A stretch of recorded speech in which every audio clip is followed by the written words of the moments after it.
The only shortcut to life is to never miss a day, because sometimes you get lucky, and you'll never miss a lucky day if you try every day. Because when you've come from the absolute bottom to the absolute top, and you've done it all off of your own back, and hard work and dedication and never missing a day, one, because of compounding interest, and two, if you don't try every day, you might miss your lucky day. And that's what people don't understand. If you never miss a day and you never don't try and you're always on time, was I late today? No, on time, and you try and improve every aspect of your life, and you're a professional, and you try and make sure that you analyze your decisions, you give yourself feedback, you don't make mistakes, you're not lazy. If you try and you make it to the top, because you look at the people down below and you're like, well, why didn't you try? I did. Oh, I did too. No, you didn't. That's a lie. Now you're lying to me, and that annoys me. I believe that they have the lives they deserve because they haven't been prepared to suffer like I've suffered. If I was as lazy and incompetent as these people, I'd be like them. These people, they're not triers. I didn't even have chances that good. I wish I did. I wish I had a billionaire sitting on the internet explaining to me how the world worked. I would have done anything for that. But I've never had that chance. I had to work them all out myself, take huge monumental risks, do the nearly impossible to escape. It's easier to get rich now than it's ever been. This goes back into my mentality about the kind of person who takes risks and takes action. So then people will say to me, this is what's so amazing. People say to me, oh, how do you have all these big Addies? How do you have $100 million of cars? You're so lucky. It's not luck. It's never been luck. I've been the person who took action. And if I were to tell you right now what action to take, you won't do it. So I'm not going to feel sorry for you when you fail. I'm not going to feel sorry for losers. My life is just work. But that's boring, right? But that's the truth about it. I'm on my laptop all day, every day. I have 18 hours a day of screen time. I'm either training or I'm working. Do I know some women? Yes, of course. Do I have some fancy cars to drive? Yes. Can I go to the odd restaurant? Yes. But the majority of the time, all I do is work because that's what I enjoy to do. I don't think most things outside of work are as entertaining as the work itself. That's why I'm successful. Yeah, I do have women who I know, and yeah, I can have that crazy lifestyle, and I did it for a while. But I wouldn't even say it's empty. You know, people get successful and they start to say, oh, I'm above that. It's empty. It's empty. It's vaporous. That's true. I just don't think it's as fun as working. I think just winning is fun. I think the whole point of life is a man's competition in the first place. Life is rented. I know exactly what you're saying, but I'm saying my philosophy is that you never own anything that you're not renting anyway. Your physical health is not something you have. It's something you rent. If you don't look after it, you lose it. Just like a house, if you don't pay the rent, you lose the house. It's the same as your business. If you don't look after your business, you lose the business, you lose your money. The same with women. If you don't look after the women, you lose the women. So do you have to sit there and attribute value to each thing and work out, is this worth the extra seconds in the day to maintain it? And if I'm going to do anything, you're going to optimize it, right? Isn't that life? You go to the fight gym and you spar and you lose and you get better. You attempt to optimize it. You try and make some money. You attempt to optimize it. You attempt to grow the number of followers you have on your YouTube channel. When you go out dating women, you attempt to optimize it to get better at it. If I'm going to speak to people, I'm going to optimize it to be maximally effective. I want to be the person who can say less words than everybody else and have a larger impact. That's what I want to do. I've chosen that. I've decided to do that. I understand that to be able to do that, I also need to have a certain persona and a certain capability. It's hard to do that if I'm not financially successful. It's hard to do that if I'm physically weak. If I walk into a room and I want to bellow and I want to sit and talk in a particular manner, but I'm physically weak and broke, nobody gives a shit. But I have real world accolades. Also, a lot of my real world accolades are based on the fact that I've suffered and I'm prepared to go through difficult scenarios for the things I've said, which once again adds credence to my words. Does happiness exist to you? I don't think it's important. I am already happy and I'm happy all the time. Even when bad things happen, I'm always a happy person. I don't operate in the happy, sad paradigm. So to me, I'm always happy because I don't measure it. If you don't measure something, it doesn't exist. If you give attention to depression, you're depressed. If you give attention to how happy you are, you're always going to be measuring if you're happy or not that day. If you don't think about those things, they don't exist. I don't give measurement to them. Is that the heartbreak part is the best part. Yeah. That's the real love. The whole holding hands, everything's happy, we're out at dinner, smiling, laughing. No, that's boring. The true memory of love, the actual real fun part of the love is the part where you feel the deepest, and you feel the deepest when it goes wrong. And we can apply that to everything. That's the funnest part of life.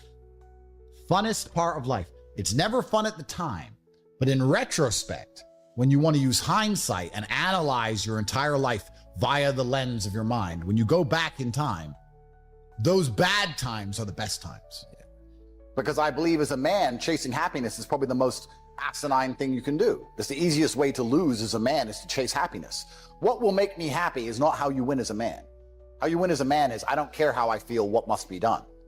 And really the only thing that's fun in life is work. The only thing that's fun is the thing that made you rich in the first place. That's the reason it made you rich, because you found it fun. There are no fun activities to do once you're rich. The only thing you can really do is slow things down. So a poor person has a 1 hour lunch. I'm allowed a 4 hour lunch. Great. You can add some time to things, but I don't know. I see there are some other rich people who, they get enamored by wine and they think that giving their life to tasting different grapes is somehow not a complete waste of consciousness, but they're dipshits. And that's why they're not important. And that's why no one knows who the they are. So when I talk to other millionaires and like, oh yeah, I'm going to wine. I like to spend my time wine. Well, then you go do that. Life is just, it's a game. We're living in a simulation. And if you want a high score, you have to choose the highest difficulty. So I want a high score. A lot of these people, especially people who talk about Zen and Stoicism, etc., I distrust. And this isn't specifically about him. This is about all of these people, because they'll sit in a beautiful field with green grass in Bali, and they'll put on a stupid robe, and they'll sit there and they'll do this, and they'll say, I'm Zen, my mind is great. You're in a beautiful field in Bali. Of course you're Zen. What are you going to be upset about? It's sunny. It's not even raining. You have nothing to complain about. Go and be Zen in a trench in Ukraine. Then show me your Zen. If you're so Zen and you're so fantastic with your mind, any of these people, I openly challenge you, considering you're all physically incapable, go do an MMA fight and get the shit kicked out of you. Go on, you know you're going to lose because you're a pussy. I know you're going to lose. You know you're going to lose. He's going to hurt you, but you're Zen. Show me the power of your mind. Go get your ass whooped. Oh no, you're scared. You won't do that. You won't go get in the cage and get grounded and pounded. I thought you were Zen. Turns out you're only Zen when everything's fine. That's not Zen. It's not Zen to be Zen when everything's fine. So all these people with their spoiled little privileged lives and their yoga retreats. Oh, I feel so great in my yoga retreat. Oh, you feel so great in one of the most idyllic locations on the planet, eating food that's prepared for you. You feel great. Wow. Mental control. For the clown show. It's a clown show. If these people were truly who they wanted to pretend they are, they'd be in the trenches somewhere. The UFC fighter has more Zen when he's getting punched in the face in front of all these people, in front of his screaming wife, worried about him losing consciousness forever. When he's taking shots to the face and still avoiding them and keeping a clear enough mind to slip the punches. So all these people are full of shit, because if they were truly Zen, they'd live a life similar to mine. But they don't. I ain't lonely. I've never been lonely. I've never been lonely. You don't know me. I've never been lonely. I had no money and I was never lonely. And I don't think it's possible for anybody to stay in a scenario where they're truly uncomfortable. If you fall asleep on your arm and your arm really starts to hurt, even in the deepest sleep, you're going to wake up and move your arm.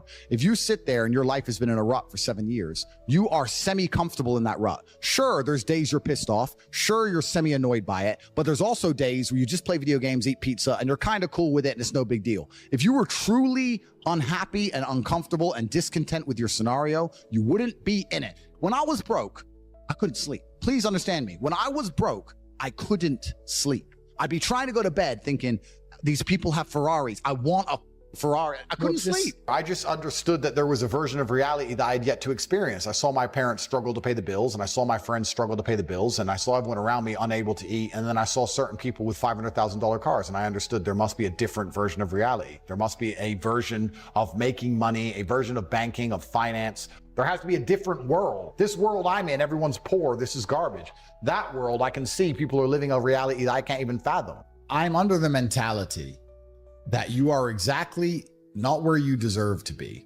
That is one version of reality. That's one version of events. And although that's true, I want to put it in a different way. You're exactly where you wish to be in life. Even if you think you are not happy where you are, I can promise you are. Because if you're truly uncomfortable, you can't even sleep. If I put you on spikes, you can't lay down. You only lay down even if you're semi-comfortable. What I often hear from people and see from people is that they get very motivated for short periods of time. They'll be very motivated to change their life for 3 hours, and then they'll just go back to playing video games, and they're actually not unhappy with their life. They're fine to play video games and eat beans on toast and sit around in a small little apartment. They only become unhappy for a few hours now and again. That's when they talk about how motivated they are. That's when they talk about how hard they want to try. But in general, they're actually perfectly fine with their life, meaning they wish to be there. If they wished to be anywhere else, they wouldn't be doing what they're doing. And by extension, they would be exactly where they wish to be. I want you to understand at home, whether you're successful or unsuccessful, you wish to be where you are. If you wished to be big, you'd be big. You would train all day, every day. There is no such thing as wanting to be big and wishing to be big truthfully and not being big.